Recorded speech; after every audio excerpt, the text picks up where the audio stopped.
Hi, folks, and I see a super thanks up there already from Oberheim. Brandon, thank you so much. Looks like Brandon figured out some way to get those super thanks through. He's been battling the internet right and left, evidently. But thank you so much. And you know what? Here's what he says: put towards some records. That's a response that Brandon gives me often. And Brandon, a small portion of this does go to me getting records, things like that. But I often use them in my videos, right? I mean, it's all part of the channel. Tonight, we're going to be talking about The Who. I've got a very small record collection for most of you out there that would probably know. Just started recollecting vinyl. I had about 1,000 LPs back in the day, but I got rid of those when CDs came out. And I've gotten back into vinyl because of Royce, who's out there right in the peanut gallery right now. How you doing, buddy? Royce is my brother from another mother, and we correlate a whole lot in between our shows. We leave messages, we send voice messages, we talk on the phone, and I got to tell you, he's the evil doer that got me back into records. Right. So tonight we're going to be talking about the Great Who debacle. All right. Now, there have been a ton of videos on this, and I just did a video on Beyonce. And really, seriously, folks, it was almost a coin flip on what I wanted to cover. And you would have thought that I would have covered The Who rather than Beyonce. But the Beyonce story fits so well into what we've been discussing as far as ticket prices and just how far an audience might go in order to see one of their stars and how much they might pay and how much they might not pay. So a ton of these videos on this Who story came out. But I'll tell you, the thing is, it wasn't quite a coin toss because I knew this story when it broke that this was going to be another one of those as the stomach turns episodes in rock and roll. And so I was holding off, to be honest with you. And I'm very glad I did. And so tonight's entire stream is dedicated to that story. I want to hear from you guys. I'm going to try. We've only got an hour tonight, folks, because right after this stream, I'll be up on Royce in the House, and I'll be part of the panel there. All right. So I want all of you guys to join me over there once we're done here. Now, I don't know what kind of audience we're going to get tonight because Easter weekend, I hope all of your weekend has been good, no matter what your faith is, no matter what your belief system is. If you got the day off, that's got to be cool, right? And if you didn't, traffic will be a lot better to deal with. So, glass half full rather than glass half empty there. So I hope you're all having a wonderful weekend. Now, this whole thing regarding the Who story. Now, I got to tell you, when I first saw it, uh, I was not as impressed as a whole lot of people seem to be. I guess I kind of thought, well, the Who's day is done. It's just another one of those. I'll mention it in one of my videos, kind of things, to kind of keep up with it. And the main reason was because for me, the Who, and I got into the Who a little bit late. I was probably about 17 and a half years old by that time and went and saw him at one of their very most notorious concerts the night that Keith Moon passed out on stage. It was covered by a plethora of papers throughout the world, and I was there that night, right? And so, and Keith Moon is one of my top three drummers in rock and roll, probably number two. I'd have to look back. I've ranked him in the past, but he would probably be my second favorite drummer. So when Keith Moon passed away, I was never at all interested in the Who, even when they had John Entwistle. So I never went to another concert once Keith Moon was out of the picture. To me, the Who are one of those bands that are identified by a core membership. That if you don't have the core membership, then you don't have the band. And so and that especially holds true if you consider the passing of John Entwistle to add to the Flames, and the fact that now when they perform, they are a seven-member band instead of the four-member band that they once were. They have a female backing vocalist on stage, a permanent keyboardist on stage, as well as an additional guitarist on stage, and of course, Zak Starkey, son of Ringo Starr, former Beatle, and one of the top four rockers in rock history, if you ask me. Now, in the past, I've seen Zach drum. He was fine. He didn't send signals to me like Jason Bonham, John Bonham's son, did, but he's fine. He's a good drummer. He's competent in everything. And so we need to get to the core of the story before we discuss the kiss and make up elements of it, the breakup, the heartbreak that you have to deal with this story. Oh, it was like right out of a soap opera, wasn't it? All in a week, right? Is let's get down to the actual performance. All right. And what was that? Is what was the lyric that Roger was trying to sing when the whole meltdown happened? Uh, for the free, I think that's the line. If I'm not getting it right, it's close to that. All right, and of course they were performing. The song is over. Now, keep in mind, before I get into the actual performance and the snafu that everybody got so hot and bothered about, right? Is I had already seen several performances just because I have a rock channel. I try to keep up with all the performances that I can, and to tell you the truth, I was not at all impressed with this latest set of performances by the so-called Who at the Royal Albert Hall. Not at all. I think they sound lackluster at best, and some guitar playing being done by not Pete Townsend, and Pete Townsend spending a portion of that concert in a chair, and we'll discuss why. But there we go again. Ann Wilson in a wheelchair, you know. Peter Frampton on a stool. Paul Simon can't get up off the chair.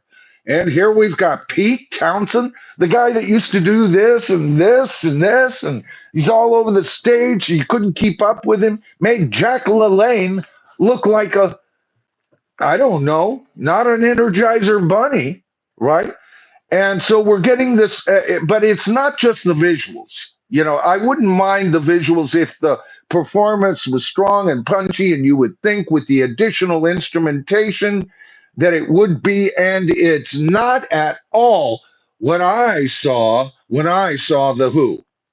So we get to this point, they're singing, the song is over.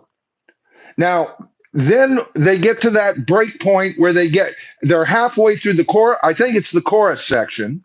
And then all of a sudden, there comes this point where the drums go ka-ka, ka-ta, ka-ka, ka-ka.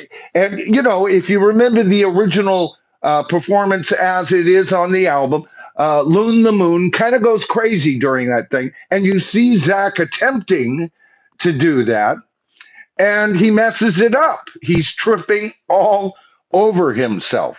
Well, not that bad, though, really. But the musician in me went, whoa, kind of blurb, you know. But the musician in me would have also told you that was a minor flub, in regard to the entire performance, and that any band worth their salt would have just continued. So why didn't they? Well, then we get to the point where Roger Daltrey stops the entire performance. Oh, because the drums, this is what was reported to begin with, the drums are too loud in his ear. All right, so he's disgusted. And from that point on, the next thing we hear is that the Who will be parting ways with Zak Starkey. Then we hear a response from Zak Starkey saying, "Oh, I'm sorry, I flubbed up, and I would try and do that." But, his response, right? And then we get a response from The Who. Now, remember this, when this first broke, a representative of The Who, that's what the article said that the split up was mutual. Of course, we don't believe that. That's what they all say, right? The split up was mutual, it was for the good for everybody, right? All right, so now think about that. Here's where we are in the whole situation. We've got the band splitting up mutually when we know damn well he was fired, and we know damn well who wanted him fired, because we've heard recent interviews where Pete Townsend says that as far as who is playing on stage, the person that is in charge of that is Roger. Roger has chosen these musicians for The Who. Since when in the hell is Roger Daltrey calling the shots over Pete Townsend? That's my question, right? And so, yeah, but this, and of course, this sounds like uh, Pete Townsend just kind of washing his hands of the whole thing. I think that's clearly what it is, because I'm going to read a quotation by Pete here. And the reason is because he knew this was all based on ego, and it was Roger Daltrey's ego that we're talking about. Now, why do I say that? I'll tell you exactly why. Go back to just before the grand mistake. The song is over. Watch him sing every verse. He's got a big piece of paper about this big on the floor of the stage, and he's reading the freaking lyrics. This is one of their most major songs in the world. And you're going to go, well, yeah, but he's 81. Okay? If that's true and he can't remember, and not being able to remember, and you having to read the lyrics there on stage, and that leads to a mistake which causes a big kerfluffle or kerfluffle of what we're discussing, right? Then maybe it's time to hang it up. Sad case, but it happens to the best of us. All right. So he's reading the lyrics there. All right. And guess what he doesn't do halfway through that chorus? He doesn't, what is the line? To the free? Is that it? To the free, like there. He doesn't deliver the line. And he instead starts just a microsecond early, because he's thrown off that he didn't deliver the line on the second portion of the chorus. It's clear as a bell. Rewatch it, and you'll see exactly what I'm talking about. So, who was responsible for the big mistake? At least part of that breakdown that happened as a band was Roger Daltrey's mistake as well. And he got all flustered. Look at how he handles it. Look at his face get red and everything. This is a big freaking ego bruise to him. And it's like monkeys in the zoo. The stronger and more younger and more fighty monkeys throw shit at the rest of the monkeys down on, at the lower levels, right? And that's exactly what he's done. And you can tell by Pete Townsend's response. Saying, well, it's up to Roger. Wash. It's up to Roger. He hires all. Since when does Roger do anything Pete Townsend doesn't tell him what to do? Well, I'll tell you since when. Think about it. If these guys are touring on their own, who are you more likely going to go watch as a visual and audible concert? You're going to see probably Roger Daltrey. He's the voice, even though he's not the songwriter of The Who. And I think Pete Townsend absolutely knows that, folks. Now think about that. He knows that. So for the first time, and they say for the last 10, maybe 20 years, Daltrey's had this kind of power within the group structure. All right. And then this statement released by a band representative. I'll tell you exactly what it is. He wrote up that freaking statement, rubber stamped it, and says, "Go, pass that along." That was from the words of Roger Daltrey. Now they get to this point about uh, they're at the point where uh, they're going to bring him back in because see they made a mistake with this. They didn't understand how popular Zak Starkey is to the fans, and they didn't remember that he's been with them, this incarnation of what they call the Who anyway, for the last 30 years. He's been drumming with those two gentlemen on stage longer than Keith Moon ever did. And so a lot of fans have taken him into their heart, and him being a Beatles son. On top of that, that classic rock connection. I never understand that. Like I give a shit about what Sean Lennon thinks on any given day, you know. But Starkey has, carved his own way out as a session drummer and drummer, extraordinaire for several bands and incarnations throughout his career. So more power to him, but I don't see him as adding any star power really to the band. You've got another super. I just saw that. Now I want to hold on, folks, because I do want to say something about here. Thank you, Retro Beat Repository. I appreciate that. $3 super thanks. One more, and I did want to announce this. And I got into my intro so fast. Usually I do this kind of business at the beginning as people filter in, right? So I got right to the gate go, and I knew that. So this is a nice respite. Folks, if I get one more super thanks tonight, I'll agree to go ahead and I will stream tomorrow evening at 5 o'clock with the original stream that I had planned tonight and one that I had already promised one of you viewers. So it is going to happen. Whether it happens tomorrow night or not will be up to you. One more super thanks tonight, and I will commit to a 5 o'clock stream covering the Liars Club.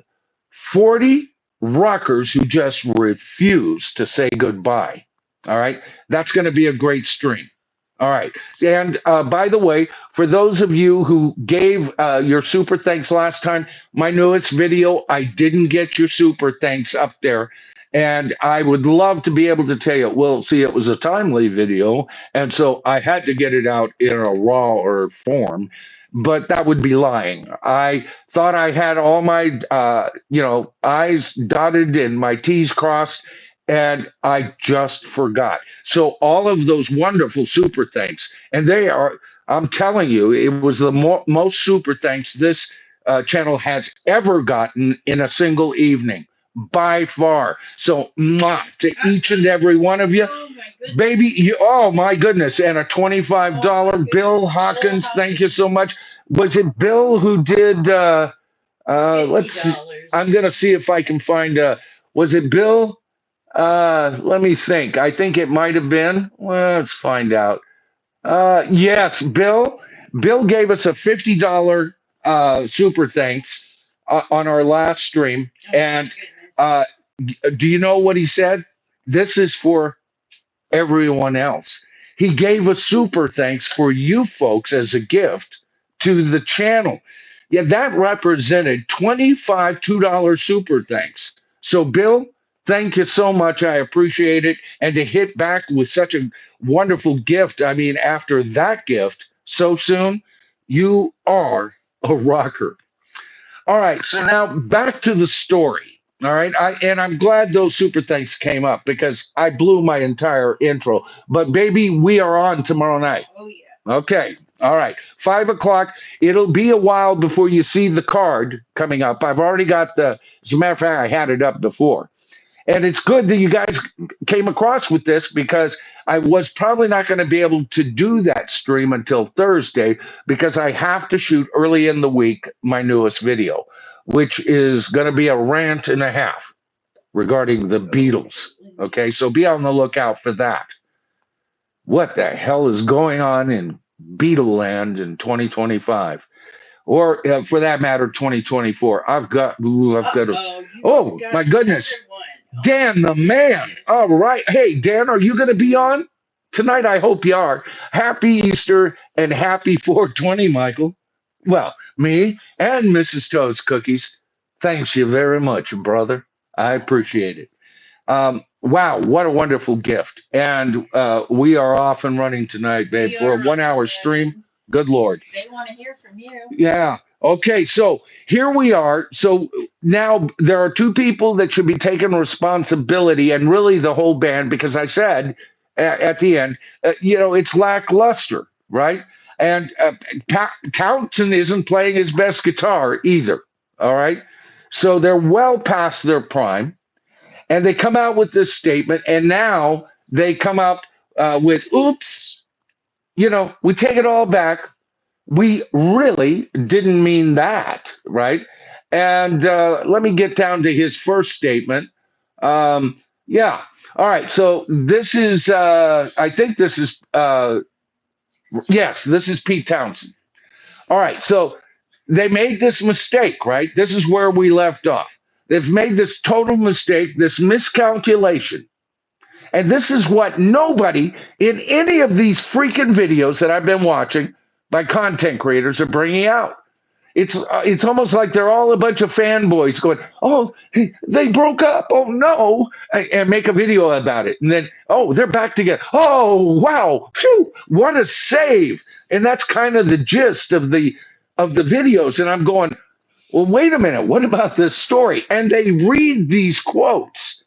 130 watching. We're doing good. Oh, great. Thanks, babe. I didn't know I had an audience of 140. 140, you say? 30. That 130. Okay.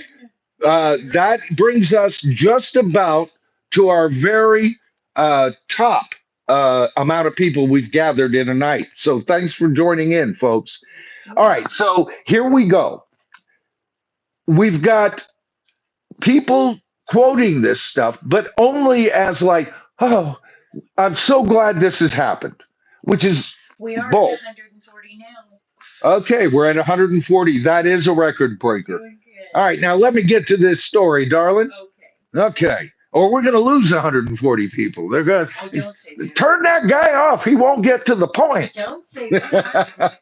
All right, so here's what Pete Townsend had to say once they changed their mind. Now, keep in mind, we talked about what he also said regarding Daltrey being the one that does all the hiring and is kind of in charge, kind of playing a Paul McCartney in the latter Beatle period, right?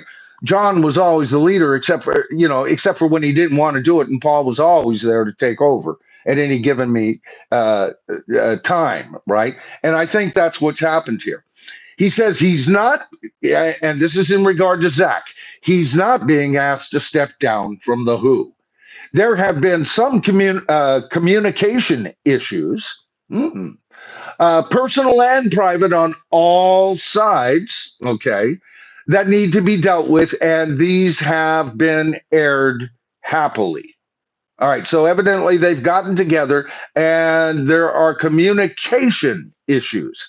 And we'll talk about what communication means here in a minute with another statement. He says, Roger and I would like Zak to tighten up his latest evolved drumming style to accommodate our non-orchestral lineup, and he has readily agreed.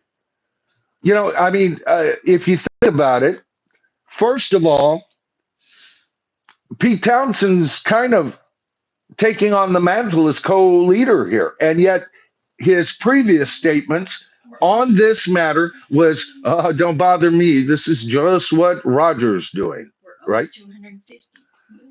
Oh, that's great, babe. All right, so Roger and I would like, all right, and he has readily agreed. I take responsibility for some of the confusion. Well, you certainly weren't before, Pete. Our TCT shows at the Royal Albert Hall were a little tricky for me. I thought that 4.5 weeks would be enough time to recover from having a complete knee replacement. Now, that explains why he's in the chair. And if that was a temporary condition and they had already committed to a tour or a show or whatever. That's fine in an emergency, I guess. Uh, Not really, if I knew that was going and I was willing to go see the Who anymore, that would probably be a deal breaker for me. I don't want to see him in a chair. All right. But, a lot of fans would not agree with me on that. So keep that in mind. And he said, why did I ever think I could land on my knees? Wrong. Okay. Then the next thing, he says, maybe we didn't put enough time into sound checks. You think, Pete?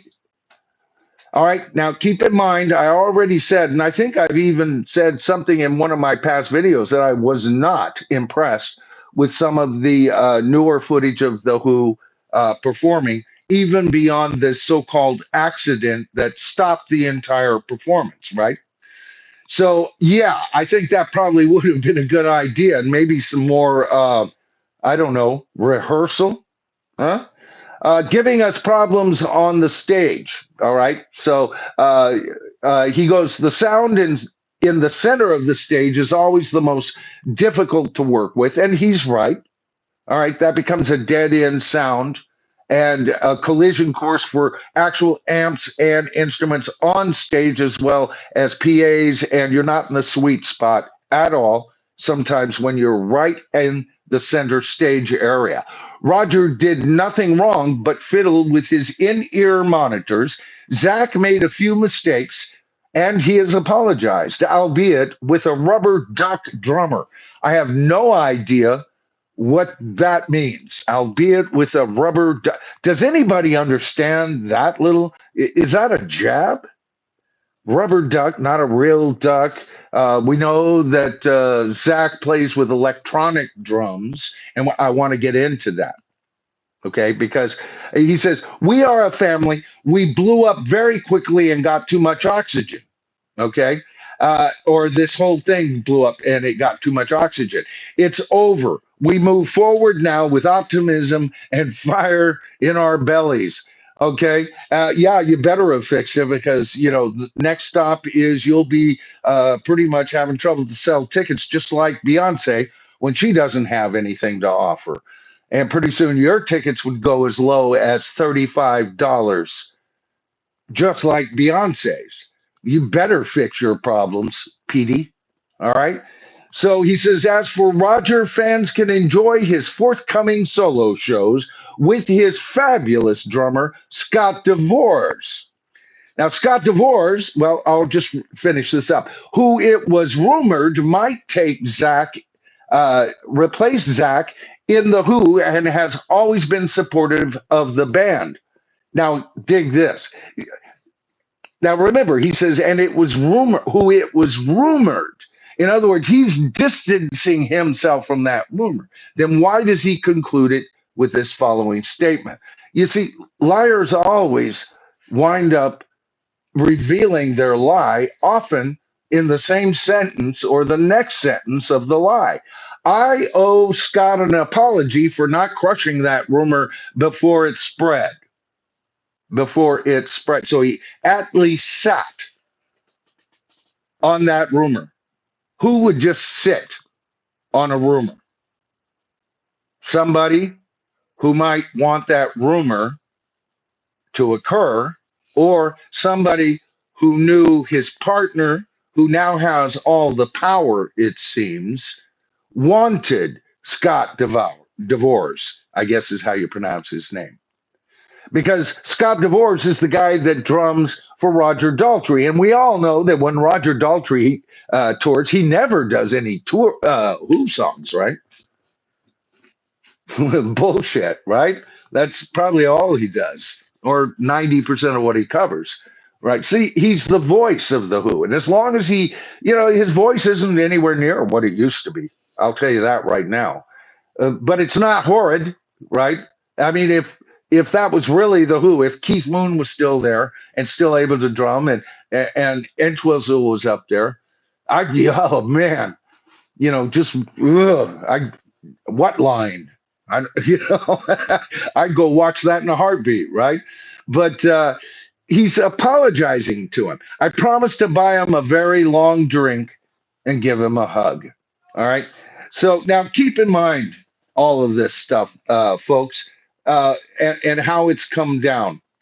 All right. So first of all, you've got a mistake that at least two members are responsible for, and a lackluster play band probably didn't inspire neither Zach or Robert, Robert, Roger, to stay totally on track. Now, Zach, as famous as he is as a Beatle kid, Zach isn't interested in taking arms up with Roger. Yeah, me small, you big. That's where he's going to come from. You know, just like Jason Bonham has to play that role, or did when he got together with the remaining members of Led Zeppelin. Me junior, you actual, right? Okay, so of course he's not going to come out of the gate going, what an egomaniac. So he's got to bite his tongue.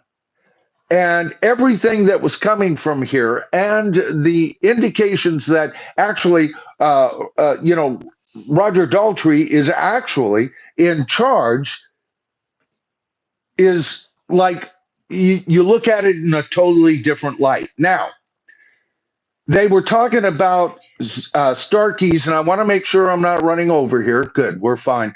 They were talking about, and I want to get to some of your comments here too regarding this. I want to hear what you guys think about this. But they're talking about him being too loud in the mix. All right, and this gets back to the fact that Starkey plays an electric drum kit. It's amazing how fancy electric drum kits have gotten since the last one I owned. That look, they still sell them. The pads, to tap, pop, pop. But this one actually looks like an actual drum kit. But evidently, it's absolutely 100% electronic. So why is Roger Daltrey mad at Zak Starkey for being too loud? That's not Zak Starkey. That's not in his control. That is controlled by the mixing board. Okay. So what's going on with that? I mean, and we don't even know what Zak Starkey heard because they're all wearing these in-ear monitors, right? And they don't hear the crowd response unless they stick mics out toward the crowd, right? So sometimes they'll do that to get so that they feel like they're actually in the room, but they're quite isolated once they have these earphones in. And it is a good tool to, it helps you to sing on pitch, and everything. And usually the lead singer has a hotter take of what's coming from his lips than the rest of the band. And Roger was probably being drowned out by a bad mix. But again, how is that Zak Starkey's problem? He's not up there mixing his drums as he's playing. He has no console to intrude on that. Yet, evidently, that was part of the problem. Now, if you think about what Pete Townsend said in regard to tightening up, especially that section right there, I think that there's a good argument for that. And then I went back and looked at some of the other videos that they did of other songs, and I agree with them. Evidently, with his normal band, it's a more loose thing, and he's still approaching the Who with a more loose. It's not bad drumming; it's just not tight drumming for the material he's covering. So I think there is some truth there, but it was not a concern to Pete Townsend prior to this, and I think it blew up in their face, and so Pete had to get into the mix, kind of play, the troubadour, this is what we shall do. And, he's like Mighty Mouse. I have come to save the day, right? And a voice of reason is evidently what they need. Because I'm going to tell you, this story was starting to look a whole lot like what Sammy Hagar did to Jason Bonham. Jason had to take a few days off and he was going to come back. His mom was ill, and Hager just fired his ass, got another drummer, and Bonham was a headliner for that tour, right? So I thought this was going to go that way. So kudos to the Who for at least accomplishing that, right? Let's see. Yeah, I covered the thing. Here's the quote from Pete when he talked about how he doesn't make those kind of decisions. All right, I was just kind of telling you the content of what he said, but here it is. Quote: I'm not involved in choosing the live lineup for the Who. That's all Roger's decision. That's the leader of the band. That's exactly what the leader of the band does. All right. The control of personnel is the leader of the band, folks. So keep that in mind. Um, let's see. The past, Pete had to. Oh, yeah. Okay. Yeah. Yeah. All right. Yeah. And that's another good point that I've covered in the past too on the channel.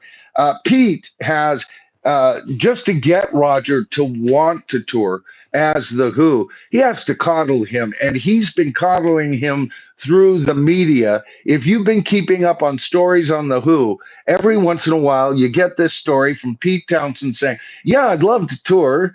Right now, Roger's in the middle of whatever he's doing," and well, what do you say when Roger has said that he is, through with the Who?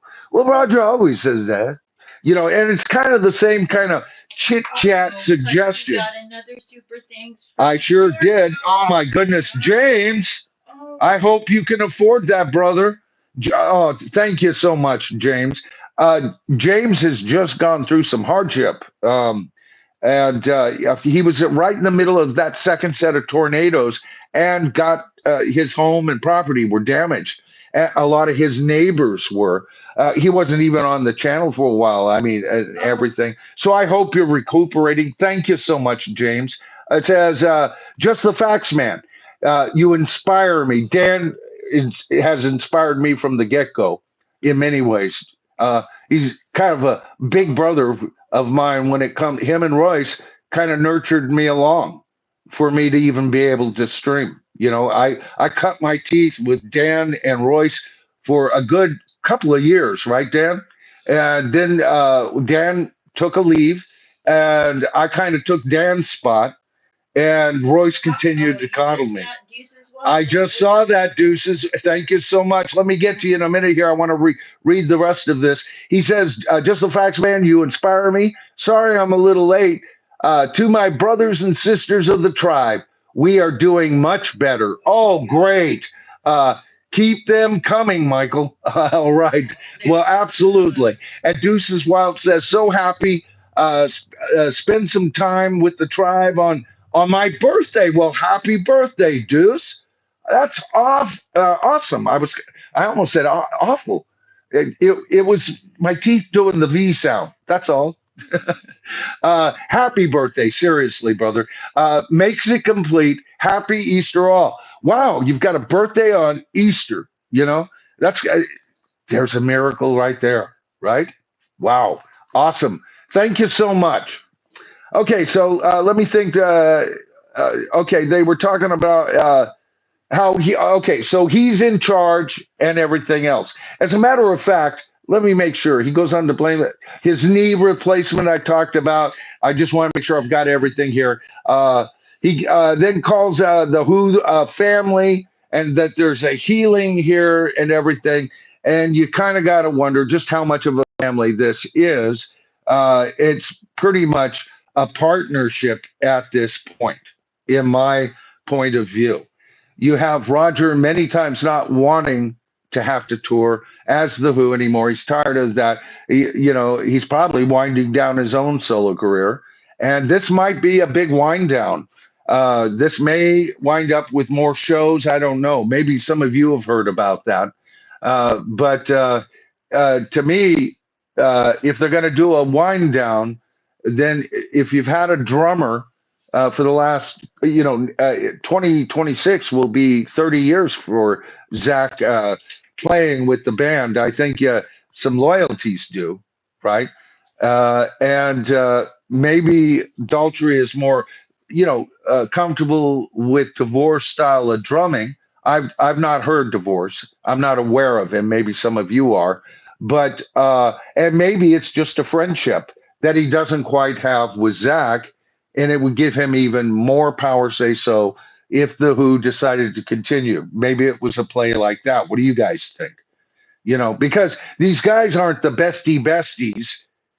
They were in a band together, but it's not like they go over and have tea every Friday night. They're not, the Who were never that close, often fighting and raging at one another back in the day. As a matter of fact, the night I saw him, that's exactly what Moon and Townsend, it was a fight, you know and the loon was just too wasted, just passed out right there on the stage, man.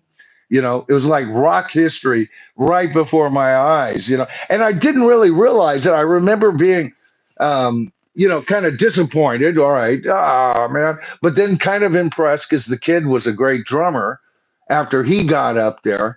And then super impressed the next day when I found out my local paper it was written up. Then I found out the Chronicle had it written up, the Examiner had it written up, the East Coast had it written up. England had it written up. Germany had it written up, right? And then it hit me. Uh, Right place, right time. It's just being there. It was just another concert of many of which I was going to at the time. And of course, I knew I was seeing the Who. It's like when I saw Jethro Tull. That's Jethro Tull or McCartney and Wings. And the Who were definitely one of those bands for me. All right, I want to get over here and let's let's start at the bottom here tonight. I've got just we've got a little time we can spend together here. I'm thinking Frank uh, Poporowitz, Poporowitz, Popper Poporowitz. Okay, I don't know if that that Owitz is throwing me. Too many syllables for humble little old me. Anyway, Frank says, he goes, I'm thinking about getting back into vinyl. I used to have a bunch of records myself, but lost them over the years. I still have all my Led Zeppelin records, though. Well, yeah, it's interesting because when I did get back into vinyl, Led Zeppelin was the first band I chose to get as complete as I can up to this point. I've got all their albums plus a couple of special bootleg albums, and then picked up some Yardbird records and Jeff Beck records and Eric Clapton records, and that whole section is together. It jumps out of my alphabetizing my albums because the Yardbirds and the guitarist that came out of that created Led Zeppelin, and those solo careers interest me, and I always know where to get my goodie bag, right, for albums. And that'll be the final part that I do on these streams. I'm a little behind on getting my part three out to you, but it's coming. It's coming. I plan to shoot that in the next day or two as well. All right. So keep that in mind. Let's see. Who else is here? 90 likes. That's what Christian is saying, and it's up to 95 now. And that was a recent comment. Thanks for keeping us aware, Christian. 95. You know what? If we get five more, the channel gets a secondary bump, or the stream does, right? And it goes out to a few more home feeds, right? If we get another 50 in addition to that, if you're watching this later, then it gets another bump. But it has to happen pretty quickly. You don't get, 3 weeks later, it gets to number 100, then that doesn't give it a bump at all. The algorithm is trained to ignore that kind of growth. It has to be within a certain time period, right? Sever Band or Severe Band writes, Zach was a great replacement for Moon. Saw the Who in Vancouver a few years ago, and he was the best part of the band. And you know what? I'm hearing from many, many fans that that's the way they feel. That he's a fantastic drummer. I've seen him. He's good. I don't think he's like a Jason Bonham, but he's good. He's definitely good. And that kind of mess up that you see, on that video, any freaking drummer on any level could make that kind of mess up on any given night. Trust me, I've been there. I've been there, right? And I've been there as a bass player where I wasn't cutting it, or a guitar player in another band where I wasn't cutting it that night.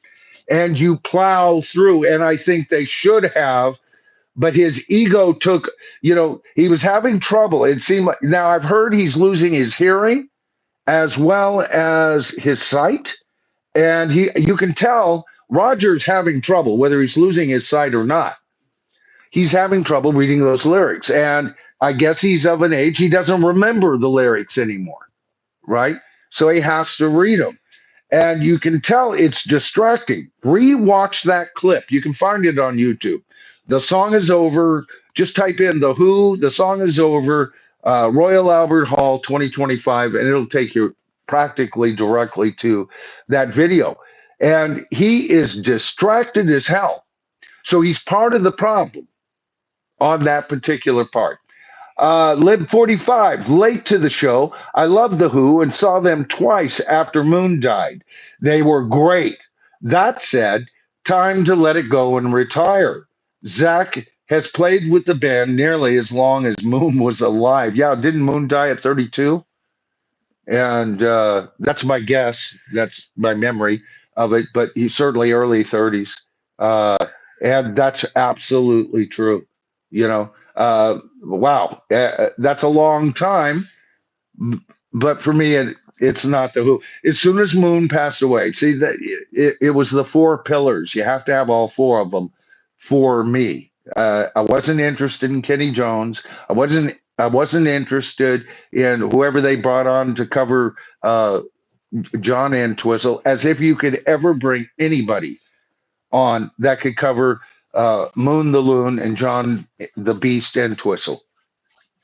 The probably I say they have to be. I think that's even how I've ranked them, the number one rhythm section of rock and roll.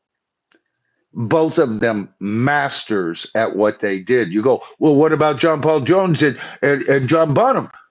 Well, the thing is, John Bonham locked in with Jimmy Page, and during the first incarnation of Led Zeppelin, he John Paul Jones's role was to cement those two elements together. So he wasn't locked in as a rhythm section in the traditional sense of the word.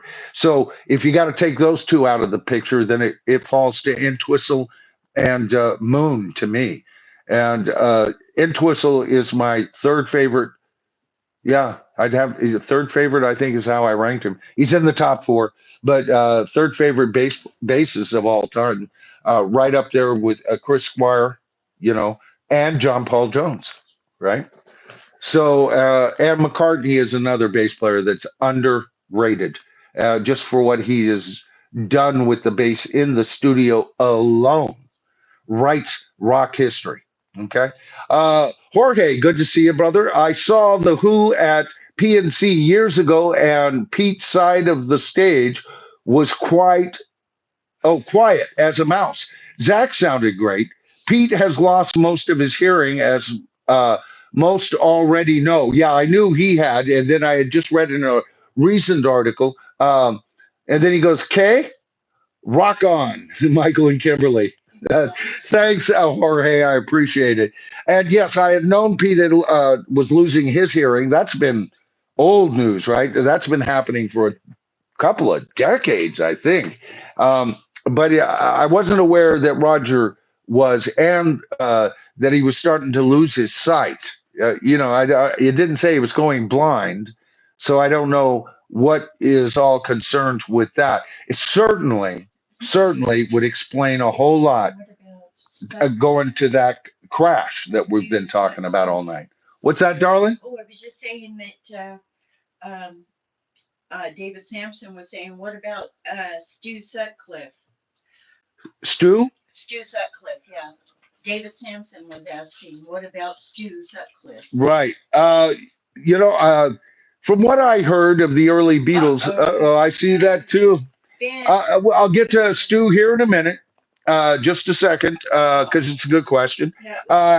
Ben Scheidegger, who gave us wonderful super thanks on our last stream as well, maybe a couple of times. Anyway, he says, Happy Easter, Michael. I appreciate your content and watching from my TV. And you know what? That's a good point, Ben, because I'm finding out that a lot of people are starting to watch me from their TV.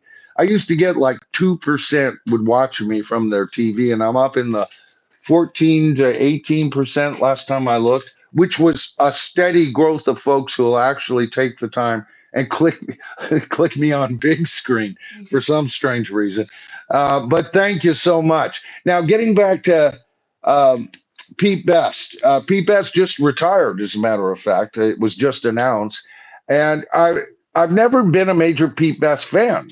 I had a friend out at the state hospital I worked who knew Pete, and Pete was on tour and came and stayed at his house. I was actually scheduled to meet up with them, and some stuff happened at work. I couldn't get over there, but that would have been my opportunity to say, "Hey, an ex-Beatle, right? Shake my hand."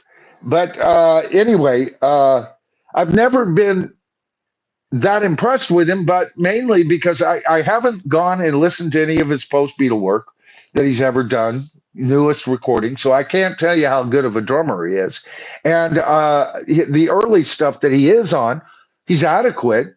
But when you think about where, see, and again, Ringo started off, kind of basic, and they were maybe at the same approximate level, but the Beatles have said many times that once you got in and jammed with Ringo, he was the superior. He had the feel. Not only they used to call Ringo the human metronome. None of the Beatles albums had metronomes to them. They couldn't. They didn't have a click track in their ear. You know what it was? Sometimes it was just Ringo hitting a hi hat. All right, keeping that beat, or just drumming. He was that steady. So that's why I think Ringo Starr is often a underrated drummer because he's not flashy like a John Bonham, right, or an Alan White. He's not flashy. He isn't going to do something that you would hear Rush do, right, or anything like that. But he's deceptively good. And Rain is an excellent example of how good Ringo wound up. Even Ringo saying that there's me, and then there's my drummer on rain, drumming on Rain. You got Right? 6 minutes, honey. 6 minutes, my goodness. Oh, I didn't get to talk to you guys anywhere near enough, but I had a lot to cover tonight, right? And you know what? As we're tomorrow's stream, we'll probably talk a little bit more about this because this is another one of those bands that say, "Oh, we're done. This is our final tour," type of thing, and you never know, how many more iteration or reincarnations of the corpse we're going to get sometimes, right? I want to thank each and every one of you guys for showing up tonight. The super thanks. You're keeping the channel alive. All right. And I try not to let the super thanks get in the way of the actual content. So if any of you are out there going, he's just doing it for the super thanks, Mildred, you'd be wrong. All right. I've been open and honest about this. The channel, there's something's happening with the channel. A lot of people are being unsubscribed. A lot of people are being unnotified, or denotified or whatever.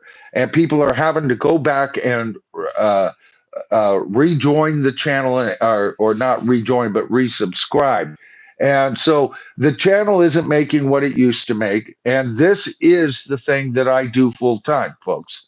All right. This is what I do to kind of make a living or to supplement my income. I'm a retired psych nurse, and so I've got a small stipend I live on and everything like that. Never been real smart about investing, you know, but and so this is what I do.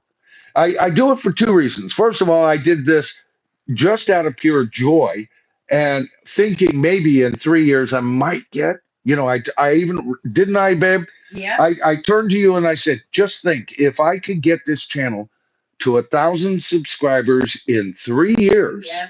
I will commit to you that I will give it 3 years. And if I don't hit 1,000 after that, then it'll be up to debate or to debate.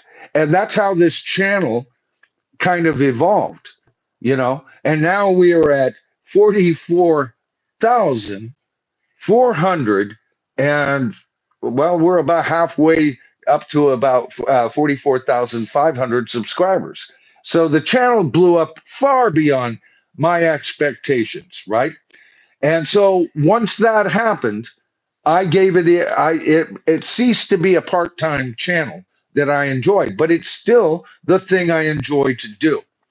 But so that's why we do that. I try to get to the point as quick as possible. I am always grateful for all of your support. That includes you folks who, and I will get to that promise. I may have to shoot parts 3 and 4 together and just combine them because I owe you one on that. And of course, I'm talking about to my channel members.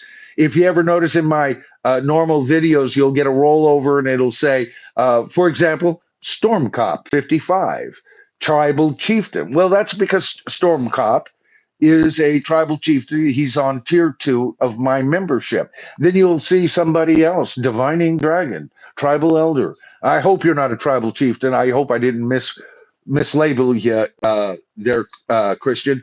But you'll see tribal elder. Well, that's somebody who joins the first tier, and that's only $5. So for the cost of a real inexpensive cup of coffee or a very nice cup of coffee for the second tier, you can support this channel on a monthly basis and don't have to worry about, keeping up with anything else. And of course, you'll get extra content and voting power, which is going to be taking place more and more as we get going. I've spent the bulk of the first part of this year getting this channel off the ground from what it was. I've added dimensions to what this channel has to offer. I want it to be a place where you come to my channel page and you go, oh, he's got shorts. Oh, he runs polls. Hey, he's got regular videos and he does live streams, trying to offer something, a little to everybody. And I have different audiences for all of those, except for you very core members who show up, especially for my live streams. Most of you are the ones that never miss anything that I put out, whether it's a poll or a short or a regular video, or you're right here in the peanut gallery. I'm sorry we had a short. I was a few minutes getting up late. I think only 1 or 2 minutes, but yeah, I'm sorry for that. And I'm sorry that I have to shut down. I could have gone another hour talking about this. And like I said, because of what you guys accomplished tonight, I'll be on at 5 o'clock tomorrow night, and we can continue this discussion as well as what I was talking about. You paid for it, so that's what we'll do if that's what you want to talk about. All right, so now after this, I'm going to take a short break, and at 6:30, I will be on Royce in the House. Royce has been out here in the peanut gallery talking to your folks. Royce in the House is the channel that is the brother channel to this channel. And so much more often than not, I am on his panel right after I do my Sunday streams. And I've been on his panel for 3 years now. Matter of fact, I think we're going into year 4 now, Royce. Can you believe it? So right after this at 6:30, it's just about 6 o'clock straight up. In a half hour from now, go to Royce in the House, and we're going to be talking cream. And I talked a little bit about cream, and I might even have a bit more to say on why I think cream should be considered proto heavy metal. Think about it. All right. I got a couple of theories. All right, folks, we'll see you over there.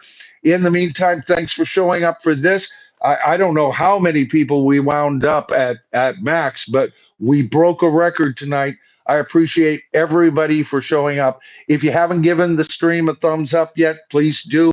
That sends it to a wider audience. If you haven't subscribed to the channel as of yet, that's easy. All you have to do is here it comes. hit that subscribe to the tribe button, tap that top bell icon, and you'll be notified of all my future videos. How many times in the last 3.5 years, darling, have I said that? Good Lord. Just rolls off the tongue these days. Okay, folks, I'll see you in about a half hour, and thanks so much for showing up. This indeed has been a wonderful Easter, and truly, I hope you have had a very spiritual, no matter what your belief system is, and restful and mindful weekend, because that's the spirit behind the whole thought in general, right? Renewal. All right, folks. I'll see you in about a half hour. Thanks for showing up. I'll see you on my next stream. I had to remove